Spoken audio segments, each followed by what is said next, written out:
Hello, everybody. Welcome to Off the Rack. I am Sal. And I'm Tiffany. This is a special episode. We are only going to be talking about a movie, which, of course, is not our usual fare. No. Normally, we talk about the latest and greatest comic books that came out the past week, recap them, review them, tell you what we thought about them, and then give recommendations for comics that are coming out this week. But this week, actually this weekend, The Suicide Squad from James Gunn and Warner Brothers came out. That happened, and we watched it, and now we're going to talk about it. So, ladies and gentlemen, I can't wait. You can't unwatch it. That's right. Stay tuned for more of The Suicide Squad. The Suicide Squad, of course, long time coming. I think it took 5 years for DC to reboot The Suicide Squad. Soft reboot. A couple of cast members returned. But is this yeah, actually a soft reboot? It more or less is. Yeah, absolutely. It's technically a sequel. I thought it was just a sequel. Well, like nobody wants to think about that movie because it was really bad, and it did very poorly. And it's kind of a mess. So yes. let's just not. Let's just not. Sure. But thankfully, you know what the fact is, and I love this. It's like, you know what? A good cast deserves a second shot, and a good cast shouldn't be punished just because the last one didn't work out. And it didn't work out for a number of reasons. I guess I'll talk a little bit about that really quick. I don't know if you have any thoughts on Suicide Squad from 2016. At the time it was fun. Yeah, but I have not gone back to ever watch it. Mm-hmm. I've watched a few scenes from it in my past. Like I still enjoy the Deadshot scene when he plays with all the guns. Yes. That's kind of it. Yeah, like it's an entirely forgettable movie. Yes. Except for the things that are like they're deliberately burned into your brain, right? Because that's because it's a negative reason that you remember it, right? The goo monsters and whatnot. Yeah. And some other things too, but like Diablo turning into a monster at the end. I kind of, that was okay, but the big monster he fights looks basically like Steppenwolf, and it's like, really what silly. Are you doing? Yeah. I liked his arc kind of. Yeah, but like fine. Comparatively, that movie doesn't even exist to me anymore. No, and that's what DC Warner Brothers is counting on. So yeah, The Suicide Squad.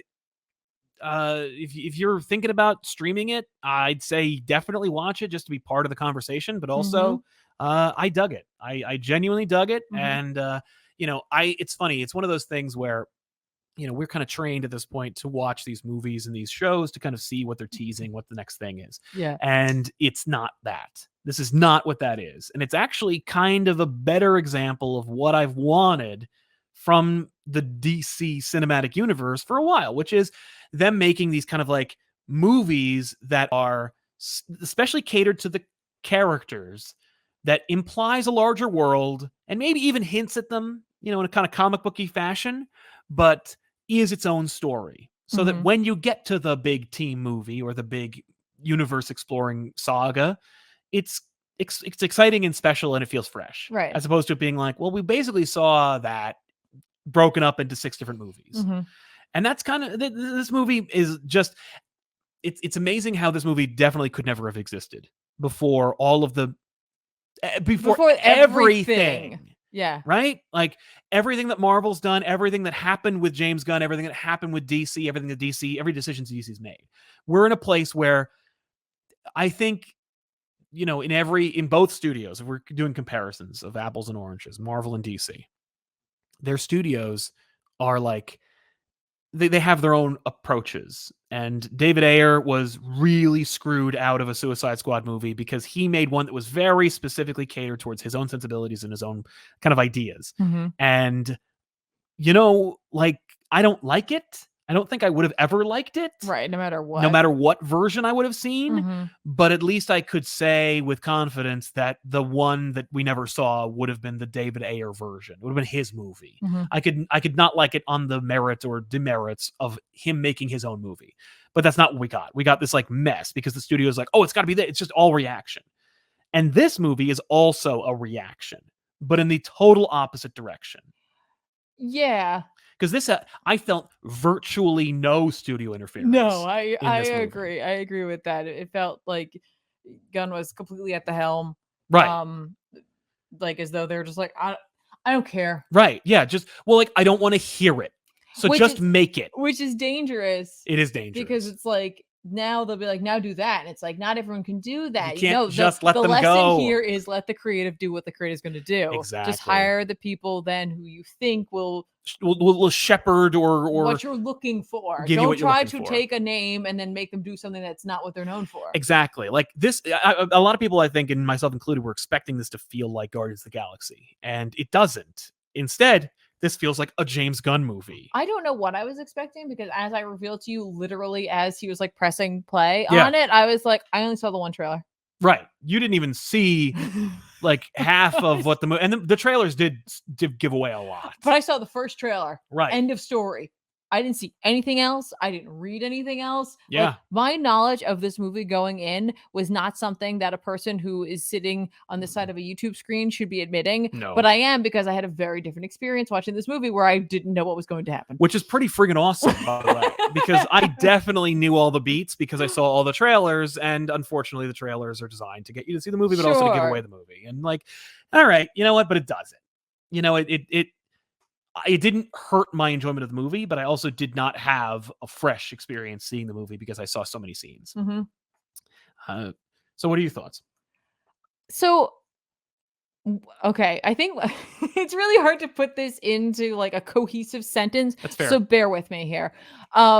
This movie felt really, it was just tight. It was a tight movie. It was like beginning, middle, and end. Like, just everything felt really cohesive, which is really funny for me to say, because the next thing I'm going to say is this movie felt bizarre. Yes. It was a fever dream through James Gunn's version of the DC universe. Yes. And I was happy to be there. Right.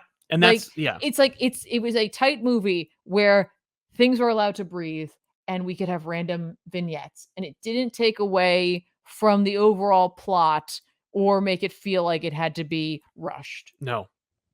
I think that's kind of an achievement. Regardless of how you feel about the film, I feel like that's an achievement. Yeah, like it or hate it, it's James Gunn's movie. It's inescapably his. Yeah. And in fact, it's more his than it would have been, Yes. 5 or 6 years ago. Mm-hmm. Like I said, it feels like a James Gunn movie in terms of like, yeah. I didn't quite know what to expect, and I expected it to be a little raw, and it ended up being kind of like pretty raw, I was pleasantly surprised, but I also find I don't care for James Gunn movies. I don't know if I could name a James Gunn movie. Super. You didn't see it, but it stars Rainn Wilson. He has a background from Tromaville.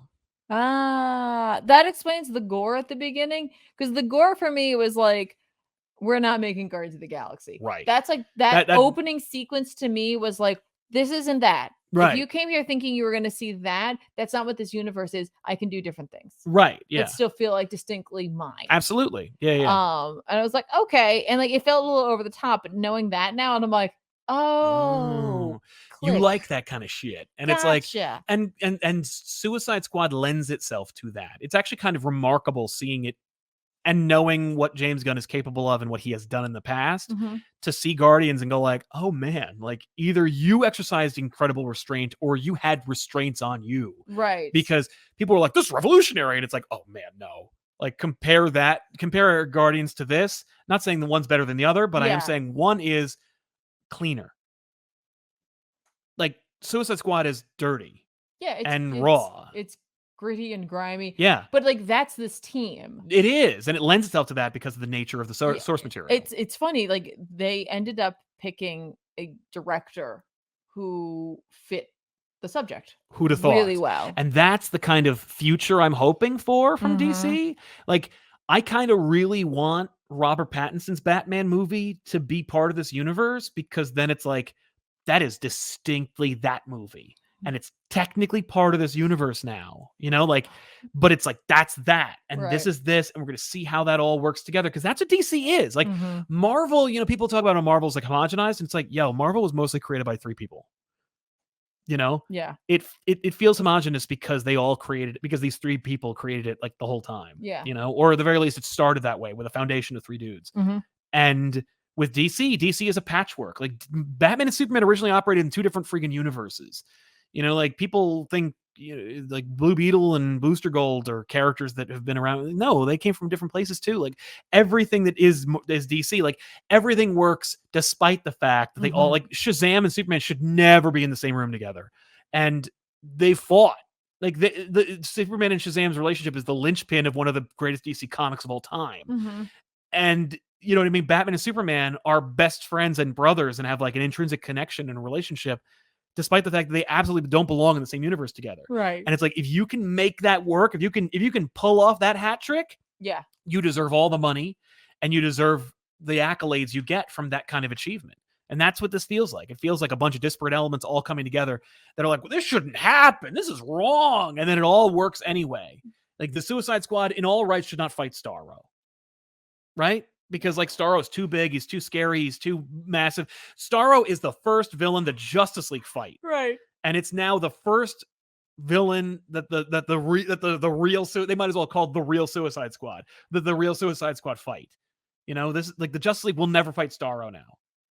And no, but like it wouldn't work in that world, or it wouldn't work for that. It's just it worked for this. It did work for this, and it was great looking. Yeah, Starro, man. By the way, the reason I guess in my head it is all like it has to be a sequel, right? Is because of the like relationship, the Rick and Harley like relationship, yes. And also as a bunch of folk pointed out online, her tattoo changed. Yes, it said property of Joker, and that's his property of no one. Yeah. That's like pretty cool. She got it like she got it changed. Yeah. Yeah, that's pretty dope. Yeah, I was like, okay, that's like Yeah. But they don't reference it. Like their relationship is implied, but it's not ever alluded to. Like they don't talk about it. Yeah. We just take for granted the fact that they know each other and they've worked together. Yeah. End of story. Also, Jai Courtney as Captain Boomerang. Which, yes. Most surprising. Very surprising. Yeah. And that one I was like, really? That's a deliberate. I think that was a very deliberate choice for James Gunn to just be like, okay. To be like, you think so? No. And that's because so okay, spoilers by the way. We're spoiling everything. This is what it was spoilers. It's happening. But Jai Courtney, Captain Boomerang is a staple of the Suicide Squad. He's always on the Suicide Squad. He always survives. He even has a line in this movie where he's like, more cannon fodder. And it's like, yeah. And then they kill him unceremoniously, unequivocally, no question, no question about it. He is effing dead. Yep. And it's James Gunn's way of being like, anyone can die. Yeah, no, absolutely. It definitely puts you on the edge of your seat at that point. It also immediately made me think like, oh, did he want out? Oh, yeah. There's no way Jai Courtney wants out because Jai Courtney's expiration date was 6 years ago. No, I get it. But that's just now where my brain goes. I'm right. Like, oh, did he want out? Did he want out? Yeah, I know. But no, I think it was just in service of the story. It's one of those things where it's like, don't be precious. Don't think like I can imagine that one of the main like producers' notes was like, don't expect a sequel. Yeah. Like don't build. Just do this. Because like you're going back to Marvel after this. Like don't stick around. Make your mark and get the fuck out. Unless they're like, oh no, he said Guardians of 3 is his last one. He's not gonna like come back and do an Ant-Man movie. So he might do another Suicide Squad, or he might do a Doom Patrol adaptation. He might do something weird, something different. I don't know if I want that. I'm not asking for that. I'm just saying it's another thing where DC's like, oh, what's another quirky, fun team? The Challenge of the Unknown. But yeah. So really quick, I'm just gonna get into some super chats here. Sure. Sean Conwell says, love Gunn style and humor, worked so well with the cast and characters. Starro done well. Hope to see some of these characters in the next Injustice game. I feel like there's no way you won't. Dino Jackson, what are your thoughts on Rick and Boomerang's death?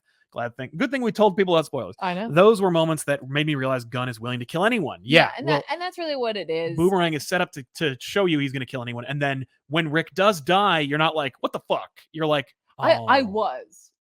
That one, for some reason, Boomerang was like, okay, got it. Yeah. Yeah, that's fine. That disappointed me. That disappointed me a lot. Intensely. Yeah. And like for the reasons the movie gave, and also for the reasons of I wanted another one. Like, I like that character. I like that character too. And I feel like there's more Suicide Squad stories with him in it that would be better suited for him than to have like a bunch of randos again. But, I agree. But you know what? That's what they decided to do. Yeah. Justin Guy with the mustache, jump back in. Thank you very much, man. You. I can't believe we live in a world where purple and blue Starro, bright purple and blue, exists in live action and blood sport It said Bloodshot, which I'm sure Valiant appreciates. They're like, yes. Yeah, Bloodshot in theater. Did you see it? But Bloodsport with his gun, which combines to become a bigger gun, which combine more. Yeah. Yeah, that was great. Great. The constant combination there. You just kept adding these to it. I'm like, okay. Yeah, I love the look of that gun. It's cool. It's dope. Dan V900, James Gunn getting to choose whether he wanted whatever he wanted, and choosing Suicide Squad was just a slam dunk for him. He said he could have done a Superman, or Warner Brothers let him pick anything, but didn't want to do it. Good for him. That would have. That's restraint. That's like a Chip Zdarsky move. That's like a creator who like knows their wheelhouse. They're like, I'm not going to be good for that. Well, I'd like to succeed. Yeah, and I'd like to listen. I would have loved to have seen a James Gunn Superman movie, but like maybe not. You know what? I don't, because it's more that I want to see somebody who's hungry to tell a story. Like I want to like. The purple and blue bright up Starro makes me want to see like a bright and colorful Superman. You can tell the Lobo movie. Oh, yes. No, that's the next Suicide Squad. If he does another Suicide Squad movie, but Suicide Squad versus Lobo, that I'll watch. That's what they got to get. They got to get the last member of their squad before they go do something else, and it's the main man. It's the main man. Well, I was like, I hate him. Yeah, I hate this guy. That'd be amazing. I'm okay with that. But yeah, let me tell you the other thing. Just get Brett. What's his name? He did Iron Giant. Brad Bird. Get Brad Bird to do a Superman movie. There you go. But like there, and then just put those disparate elements together into one movie. They don't all have to show up. Anyway, right. But yeah, so more with Suicide Squad. The characters. Let's talk about the casting. Yeah, let's talk about that. It was thrilling to see Viola Davis come back to be Amanda Waller. Yeah, I think she's more Waller. I think she was too. She has those like that one line that was like, ooh. Yeah. Ooh. Yeah. Oh, her losing it at the end. I'm like, yep, that's Amanda Waller. Yeah. And it might have been a little over the top. I didn't care. I loved it. No, I liked it a lot. I thought that was fantastic. She was great. Joel Kinnaman gets justice for the character. Yes. He looks better. He is given more. He has more depth, and he gets to like build off of the movie he made already. Yeah, I was sad to see Jai Courtney go because I hate him, but also I think like he actually is good in as Boomerang. Yes, Captain Boomerang. Idris Elba. He's great. He's just phenomenal in everything. He is honestly just phenomenal in everything. It's a damn shame Marvel wasted him. I agree, but it's also he's great as Heimdall, and he was nobody back then. Like, he was Heimdall, and I like, you know what though? It's such a stoic and cool Heimdall. I wish he had more to do with it, but like such a cool character. Yes, like that's fine. Yeah, he made it cool. He made it cool to be Heimdall. He did make it cool, but that's the thing is that Idris Elba makes it cool to be anybody. He can play me. It's okay. Make it work. No, he was phenomenal, and like it's funny because it's easy to draw connections between him and Deadshot. Yes. However, I think he does a better job of being a leader and a character who's likable for good reasons. Right. And not just because it's Will Smith and you're like, yay, Will Smith. Yeah. And like, honestly, you know, they got to drop like a little like in universe history about why he's there.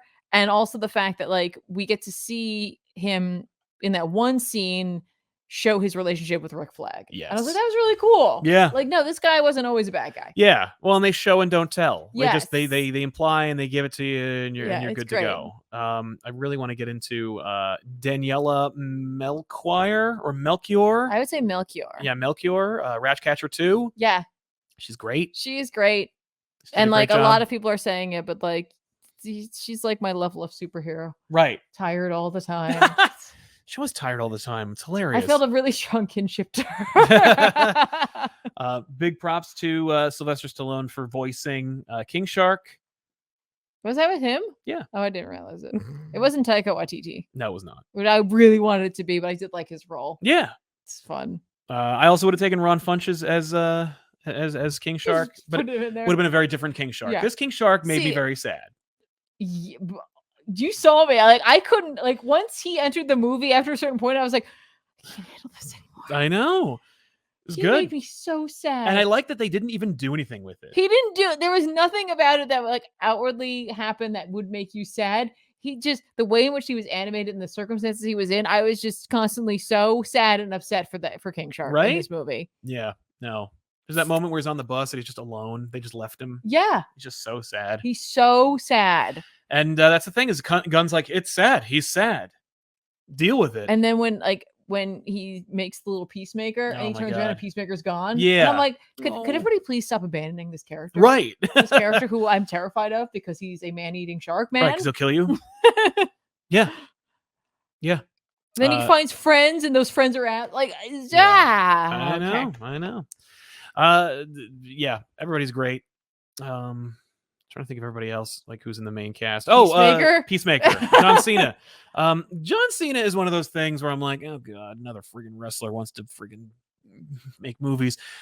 Dude's trying. He is trying. He's fun. Like he has a charisma that like is kind of fun. Like I kind of wish he played John Walker in the friggin' Captain America show. No. But he's great as he's a perfect Peacemaker, first of all, and he's just delightful as being like just amazing. Like he's this big crazy scumbag, and I love him. Yeah. His charisma? No, his rapport? Yes, I guess with interplay? Idris Elba. Yeah. Spectacular. Yeah, absolutely. Spectacular. The back and forths are amazing. And I don't really care for him. Like he was in Bumblebee. And every time that John Cena is in that movie, because I love Bumblebee, but every time that John Cena is in that movie, it's like, is this a joke? Right. Like, am I supposed to take this seriously? I get it. And I don't know if it was just like, well, we're doing him a favor and we're putting him in this movie, but like, it's one of those things where it's like the movie takes itself seriously and then John Cena shows up. And I was really worried that we're going to have that effect. Yeah. But they like, it's one of those perfect casting things where it's like, no. This is the character. Yeah. And like, I got to tell you, he's clearly very committed to being in the role. And I appreciate that. Like, even though like, look, he comes from a wrestling background and he's like, made steps to becoming like part of like the acting community. Yeah. And you have someone like Idris Elba who's like an actor who's just like, I'm doing the scene with you, man. Yeah. And right. Like, he is. Yeah. He's not condescending or anything. Yeah. Like, and like, they just feel like they, they worked well together. Like, I have no idea. No, I have no idea. I really appreciated that. Right. Like it made everything feel cohesive and like everybody was having a nice time. Agreed. And shout out to Margot Robbie for playing this character again. I gotta tell you, like, she's great. And I feel like every time I see her as the character, it's slightly better. Yeah, she does. Yeah. But I feel like not like in that moment where it's like she's tweaking the character and it's like, just the character's in a new place. The character's in a new place, and it's just she's just getting comfortable like in that role until she's done with that role. But like I really liked her in this. Yeah, I hope she doesn't stop because she's great. I liked her growth in this. It was bizarre. Yeah. Not the growth. No. Her parts of the story. Yes. But I was like, that's intrinsically Harley. Yeah. So, yeah, okay. Yeah. Totally bizarre. Sean Conwell says, "Damn, now I want Gunn's Doom Patrol." Right? No. Sorry, I skipped ahead. Shady, where'd you go? Oh my gosh, we're so far behind here. I'm sorry, I didn't know. My goodness. Here we go. Shady Sam says DC Films president Walter Hamada has already said Gunn has other projects in the works with them after Suicide Squad and Peacemaker. Well, there you go. Good. Hopefully it's not Superman. Girk Pectus says, I loved it, but I wanted that rat squished. I hate rats. Well, I loved the rat, and I'm very happy that it wasn't killed. Shout out to Sebastian. I was so worried that they were like, because here's the thing. Between King Shark and that rat, I was like, okay, I just need I need a website. Does the shark die? Yeah. Does the rat die? Yeah. And that's the thing is like, there was a tension there and a grit that I was like, if this movie were more mean-spirited, it would be like we're delighting in cruelty. That's one of the things I was worried about. It wouldn't be that. It would, because I think Gunn delights in gore and over-the-top violence, but I think he also delights in heroic moments for like unsuspecting characters. And when like Polka Dot Man, kind of, and Sebastian when he's like leading the rat charge at Star, I'm like, no, you don't go. He's gonna kill you. Yeah, no, that's true. Like, so that was like, I'm like, knowing Gunn, he could do that. Yeah. David Dastmalchian or Dastmalkin. I've seen him in like a gazillion things. I've never seen him in anything. I'm sure you I've have. Seen him in something. He's in a gazillion things. I just like saying that because I don't know. No, but he's never gotten a chance to play a character. Like he's playing a character. He's usually playing a caricature. Yeah. He's usually I like his character a lot. I really really enjoyed the hell out of him. I like how understated he is. It's incredible. Obviously the unsung character hero of his mom. Yeah, who had to play like quadruple duty constantly. My hat's off to you, ma'am. Yes. Miss. Yes. You're great. Incredible.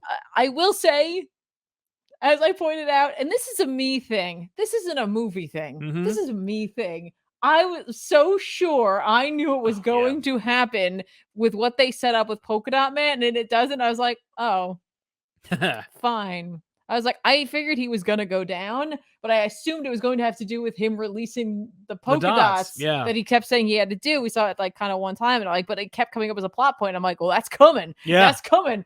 Okay. Oh, but again, not really a movie thing. No, more of a me hanging on to that thing. Right.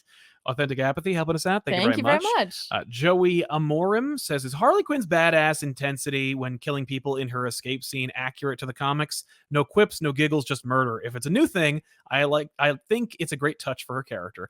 Harley is whatever she, usually it's play for laughs or jokes or whatever the writer thinks is a joke. Yeah. I loved it. I loved the action sequence that was like just entirely Harley's. Right. Well, I would also say that if you think about it, though, like in a comic, you occasionally have sequences of just violence without talking. Yeah. But the fact is, it's like those pages, you only have so many of them. And so like a lot of times, like they want to either like if they want the quip, they want the laugh, or they want to progress something in the plot. Like they need to have the dialogue in there. A movie has a little to allow that to breathe and not have her talking to anyone necessarily. Yeah. I do love that intensity. I feel like that also comes from the fact that it's like this is like a sea boot. Yes. In which is like she's already gone through some of this, and so her skills have only improved. Right. But also the madness in her mind that we see making as the she's blood doing into it. Flowers. Yes. And there's birds and bunnies dancing. That and was stuff amazing. Like that. Yeah. Yeah. No, I just when I say amazing, I don't mean it's an amazing idea necessarily, but I thought it was an amazing visual. Yeah. It made the scene a lot more like bright and colorful, which I think was a fun like contrast to the grit and like misery of the concept. Yep. Like just but I love a visually spectacular scene, and that's one of those things. Polka Dot Man again, like it creates visually stunning moments in that movie. Rachel Duncan says Ratcatcher 2 comforting blood sport during the rat swarm was very emotional. Yeah, that was spectacular. Like I love that reveal that he doesn't like rats at all, how uncomfortable they make him. But yeah, it's such that moment is like it's like a little understated motion that I'm sure they told her to do. Oh yeah, no, that was a direction. That's a direction, but like just the way that she does it, it's just they don't like hang on it. It's just a real thing. Yeah. It's real. Like that's what's so great. Mr. Roboto, Polka Dot Man. Why no excitement for him? He's great. Agreed. He is great. We just didn't get there. Dan Vay 900. Now, James Gunn did say yesterday that the original plan was Suicide Squad versus Superman, who went either too far or was under mind control. He said he would do that as a sequel, but I don't want it. Nobody wants that. It's a terrible idea. It's just versus Lobo. We just told you. It's a video game already. It's going to be the next Rocksteady versus game. Bizarro, because I'd love to see this Harley Quinn. Deal with Bizarro. Yeah, that'd be amazing. I mean, honestly, it should be versus Lobo or it should be versus Bizarro. I like Bizarro because then you get to have the team trying to determine. Yeah. Like. Yeah, what is this? What are we dealing with? Like, wait, what does that mean? Like, right. Is it shouldn't it be bad by? Yeah. That. Girk Pectus, this is the first time I like this version of Harley. Yeah, there was something different about it. So if some folk didn't necessarily like that characterization beforehand, they might be more into it this time. I just really liked this version as well. I like the other ones, but I like this one a lot. The Gray Initiate, I love how Gunn said he picked Polka Dot Man because he thought he was dumb, but he turned him into something awesome and funny and tragic. Loved it. Yeah, he just took the design and made something else. Woe unto those who are seeking out the Polka Dot Man comic. No, but I think Alamo Drafthouse made like a mini movie that explains the history of Polka Dot Man, which I think is hilarious. And it was great. And it was basically just a terrific YouTube video. Of course they did. But yeah, no, and get ready. I think we're gonna see a Heart of Ice-esque influence on Polka Dot Man now. Yeah. Can you imagine Tom King just punching a hole through his hat? Why didn't I think of that? Why didn't I make him miserable and sad? I know he wears like this kind of hat. He does. Now in my head, he's wearing like a straw hat. He has to wear a straw hat for one of those moments. You can punch through it. Carl Maxey, Bloodsport, freaking out over rats while Peacemaker laughing in his tighty whities was my favorite scene.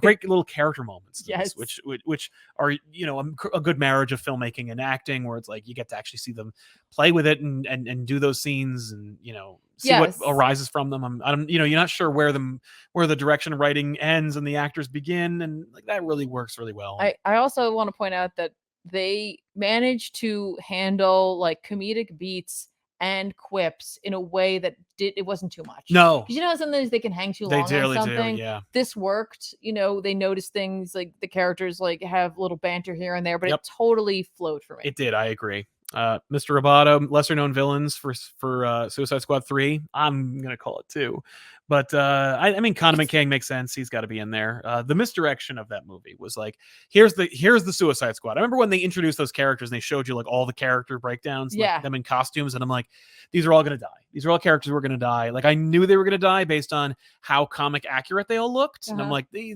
only have stomach for like 2 of those. Like they're not gonna do that. Like Peacemaker they'll get away with, but like they're not going to do that for everybody. And it worked. It was a fun misdirect, but it was also a great like it telegraphed everything that the filmmakers wanted to say by killing off Team A and by subverting your expectations by being like, here they are, and then they die, and then they go, there's actually another team over here. It shows Amanda Waller's savagery. It shows the filmmakers' willingness to kill characters. It shows that we're not afraid of showing those types of characters. It shows the gore and violence you can come to expect from the rest of the movie. Yep. Like it does a lot of great ways of showing you and telling you what the movie is. Admittedly, while there is gore, and we do see quite a bit of it as the movie goes on, I'd say it's not as much as in that opening sequence. No, I agree. Yeah, no. We hang on it longer. Yes, we do. I think that's another way of like shocking. We hang on it longer because it's like King Shark fully rips a man in half. Yeah, but against like a stark white background and with like almost silhouette.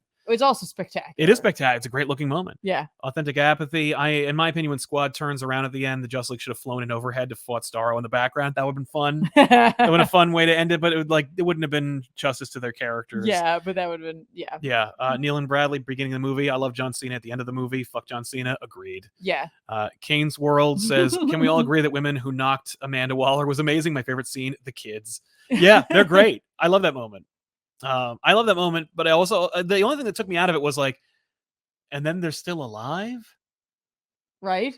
Like what? She needs them, right? But like, there was a movie before this where she killed her entire team. No, that's true, but maybe she's like, I can't keep doing that. That's true. They're not going to keep giving me people if I'm going to shoot them. The squad already has it over on me. I can't. Yeah, no. I can't keep finding. Too many people know about what I need. Yeah. The handsome crayon, nom. Nice. I really expected that to be like kind of meme-ish and stupid, but it turned out the King Shark was like, they showed you just enough. Just a little bit. Joshua Link, John Cena as Nuke would be better. I mean, like, yeah, yes, as opposed to him being John Walker. Agreed. Yes, totally. Raj Patel, there was a moment where Peacemaker said you forgot the rat when they were at the bar. That made me like, damn, I'm gonna hate hating this character.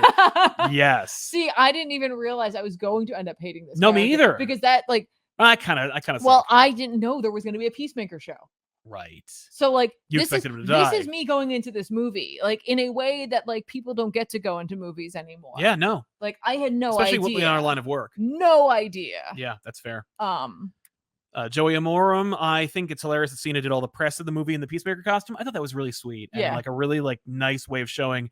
I think Ryan Reynolds does it. You're right. Why can't I do it? And it's easy to put on. It's a shirt and pants. What do you want? A little helmet. They made it comfortable so I could shoot in it.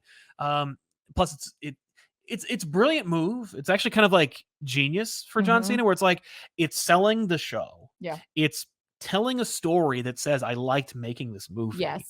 And it engenders the audience into his character and makes you kind of root for him because you see the actor playing the character. Yes. It's a master stroke. Yes. RK, loved that we saw a lot of the behind the scenes support crew in the movie. Plus, I love how brutal Peacemaker turned out. They weren't afraid to show that when he has a solo series soon. Yeah. Yeah, agreed. No. And I didn't know that there were that they showed the crew. I guess that makes sense when they're showing like a lot of regular people. Here you go.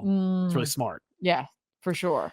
Mustache, seeing him get freaky in the club surrounded by his mom, though, you guys got brain bleach. Yeah, that was hilarious. It was hilarious and great. Oh my and gosh. also horrible. I really enjoyed that Bloodsport and Peacemaker wore their helmets for the majority of the film, unlike other superhero movies. Agreed. Yes. Yeah, it didn't hurt that like. Idris Elba is like, it's not like Idris Elba's waiting for his big break. No, he's like, I don't care. He's like, I'll wear the thing. Exactly. And then his thing broke. And then it broke. That way he doesn't have to, he can wear it. He doesn't have to wear it in the climax. I was worried that it was a plot reason, like that he was going to get Starroad. Langley says, #justice for Milton. Lol, salute to the real one. Yeah. Who's Milton? I have no idea. But oh yeah, no, No, I it was Milton. That was a funny moment. that It was spectacular. and that was like the most Marvel moment for me. It was a very Deadpool-y moment, but like, yes. With you know what's his what? name? Deadpool doesn't Is it have a Ned? trademark on it. Yeah. Is it Ned? Oh, yeah, I don't remember his I name. don't remember his name. Yeah. Start shooting him. Oh, yeah. Steve. I don't Girk remember. Pectus says, I like Will Smith, but I couldn't stand him inside Suicide Squad. All his dialogue was horrible. He only did trick shot. He only did one trick shot. If you don't have Cavill, don't waste time reminding me of Superman. Don't tell. Yeah. Yeah. I mean, here's the thing. Is Cavill Superman anymore? Neil and Bradley, quick idea. What if Deathstroke or Azrael is on the next one? That's a great idea. Azrael would be I want spectacular. to see that shit. That would be like, I would love to see Idris Elba react to Azrael showing up Yes. in his suit. Yeah. Being like, whoa. So you're a fireman or something? What is this? Ninja Fireman. I love that. do you need more knives?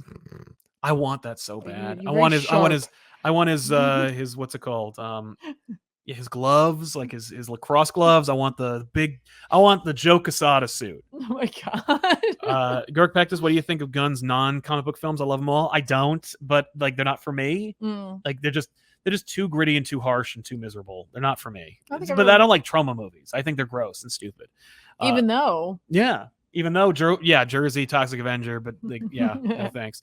Well, I'm Golden. I love the Gunn can make characters that no one cared about and make them awesome. Agreed. Yeah. And then kill them immediately. not all of them. Most of them. Some of them? I knew because Nathan Fillion was in it that he was gonna die as TDK. Fun little, like, it was more just like fun that he's in it. He doesn't even get to be Nathan Fillion though. Like, no. there's not enough room for him Yeah. to be in it, unfortunately. And shout out to Michael Rooker for being Savant. Right. Hey, we haven't mentioned Javelin No, he's great too. and how beautiful he was and his beautiful accent. Yeah. Yeah. That was great. Because we don't have accents in America. That's right. I Yeah, love we don't her have saying accents. Yeah. It's great. That javelin bit got Yeah. me every time because Gunn knows pacing and when to remind you of it. Yes. Because I had often forgotten about it. Mm-hmm. And, like, he's like, Don't forget about that javelin. Don't forget she's got this javelin. Right? And like every time she finds it, Yeah. she's like, oh yeah. Right. Like you, the audience, remembering. Yes. Michael Cable, Rick Flag's death really affected me. I'm going to miss him in the Harley relationship.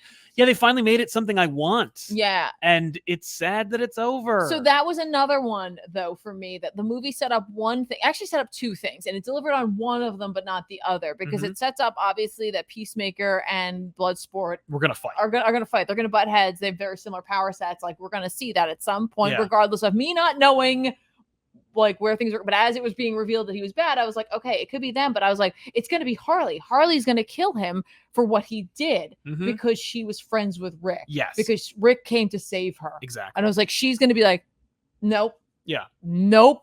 But we don't get that. No. Which I was like, that's fair. They set up both. Yeah. But they really set that up. Yeah, they did. Like quite a bit. Yeah. That like she would be really hurt by that. Oh, totally. But we don't have time for that. No. It's like, yeah. Yeah. Llama Monk says, I knew I was going to love this film when I saw Pete Davidson get shot right in the face.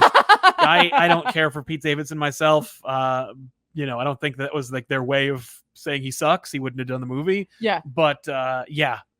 Also, goriest moment in the movie, maybe, outside of the guy being getting ripped in half. That was quite gory. That's probably what I was like. I'm thinking of that specific because we also hang on that after he goes. We down. really do. I'm like, oh look, it's concave. Batsight 1, I would love to have Red Hood in Suicide Squad 3 and have no one know his identity, and Bloodsport wears his mask longer than MCU Spider-Man. Agreed. Yeah, it's not fair. I think that sucks. But yes, Red Hood. That's like, they should pay off the Robin death. Yeah. To be fair, for that, I would say Bloodsport's also in a situation where he's not at home.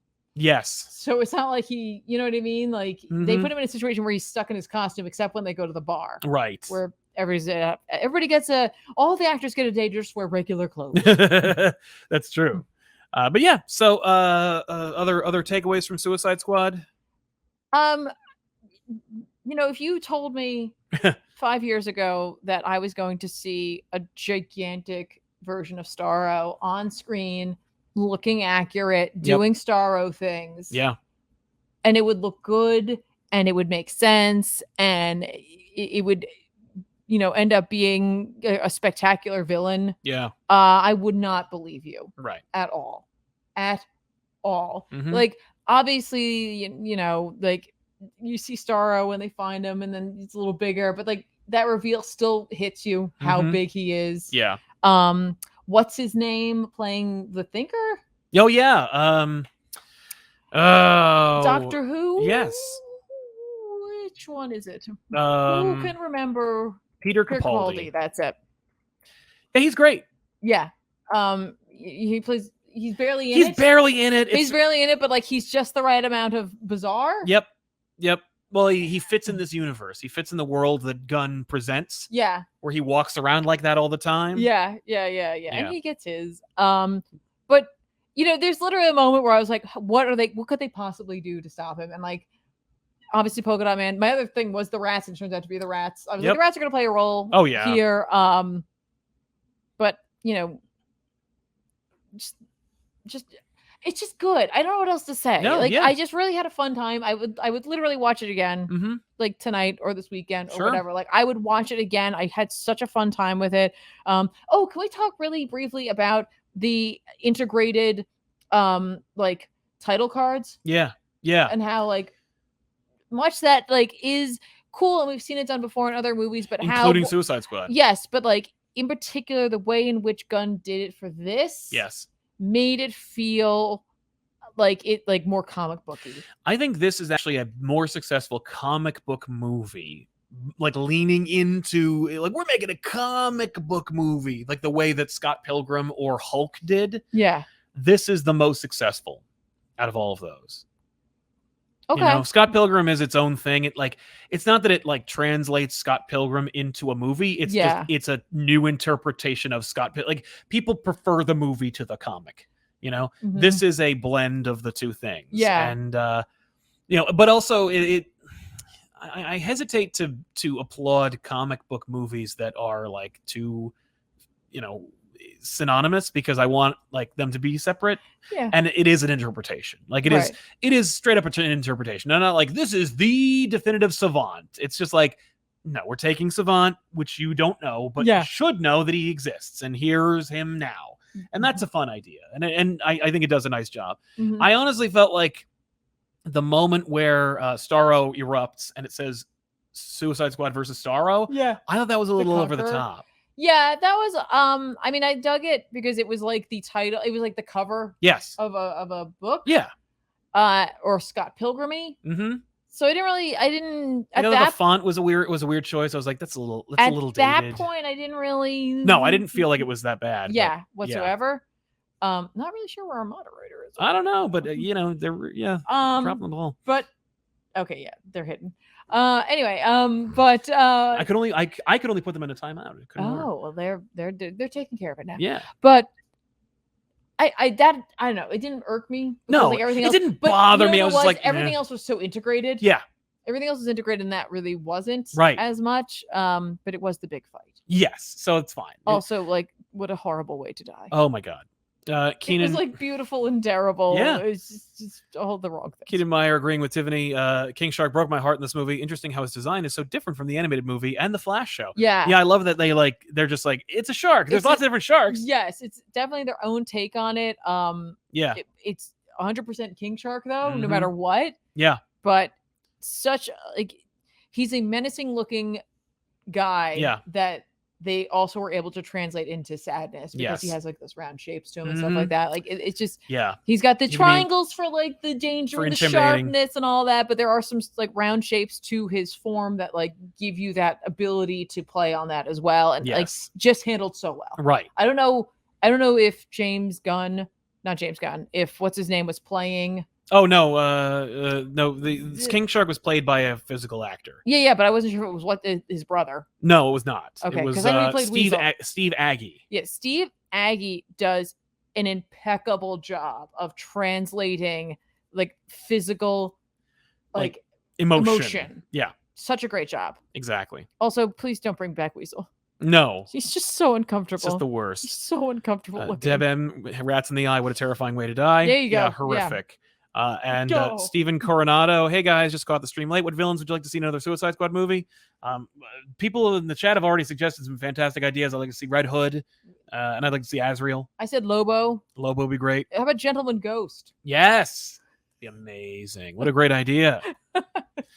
Girk Pectus says, I loved how Waller felt bad about killing people, but is still willing to do anything it takes to get the job done. I think it Yeah. makes her a lot stronger and more compelling. Agreed. Yeah, like she's not just a, like mustache twirling, like good guy villain kind of thing. Like there's Yeah. something to it. She's like, no, I'm committed to the job gets done. Exactly. It doesn't matter how we get the job done, because I know that like for the greater good, it has to get done. Exactly. Yeah. Yeah, no. And it's my greater good. Right. She's a psycho. That was dope. Yeah. Kudos to the team. Kudos to everyone involved with this. Involved. I mean, like literally from every character, like we didn't even mention the fact that it's like you've got Mongal in there. Calendar Man gets a little moment. Yeah, Mailing. I don't know how to say that last name. Oh, Mailing. Yeah. Yeah, does a great job for the like 2 seconds they're on camera. Yeah, but I like again, everyone was completely committed to these roles. Yes. And like she's there in like full costume, full makeup, Yeah. doing her thing. Mhm. Like everyone seemed to be on board to make this film. And Right. it's just such a nice feeling. Yeah. Yeah. It doesn't, you don't feel like anybody was coerced or that Mhm. it was ticking a box or setting up a franchise. Yeah. This is how franchises are born. Like, is by making a compelling movie that people want to see again or more of. Mhm. That's the method.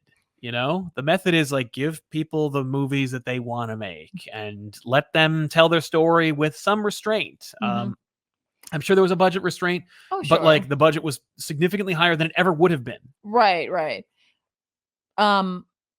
Yeah, I was gonna say that also. Like, I really enjoyed the soundtrack. Thought that was good. The score, the soundtrack, deliberate. Itself. Yeah, that's the thing is that like Guardians of the Galaxy, it is synonymous with the movie, but I feel like it takes a backseat to everything else in the movie. I think the soundtrack was it's deliberate, but like Guardians is about music, and this uses music. It has a tie to that specifically. And the first Suicide Squad tried to replicate that. Yeah, but Ayer didn't. The studio did that. Yeah, the studio did that. And like the unfortunate thing is like Peter Quill has an attachment to that, and that's why it works. Yeah. It works for a reason. Right. This music is here because it's just fun music to have, but it's not the entire reason that you're watching this. Although, there was a song in there that I knew that was old. I was like, that's right. Yeah. Likely, I think it was just what a filmmaker knows how to do. Yeah. But yeah, otherwise, big recommend for the Suicide Squad. I think definitely check it out if you are on the fence, and if you haven't, and if you have seen it, watch it again. I'm sure you'll catch something you've missed. I would very much like to do that. You saw me, like I was engaged with that. You film. were I was invested. very engaged with that. I to the point where I was like, with the Harley sequence, I was like, what is happening? I'm not upset. But what the hell? But what the hell is happening? Yeah, agreed. I'm sure we left out a lot more, but listen, let us know your favorite moment in the comments down below, and we'll talk to you more about comic book movies in general here on this show Off the Rack and on this channel, ComicPop Returns. We want to thank you so much for hanging out with us and watching, and of course, big thanks to our subscribers and our super chatters who supported and sponsored this episode. If you want more, make sure to subscribe over at youtube.com/ComicPop and here at ComicPop Returns. Click the bell for notifications. Give us a like if you like this episode, and we'll see you guys next week with an all new episode. I'm Sal. And I'm Tiffany. So long, everybody. Thanks a lot for watching. Bye.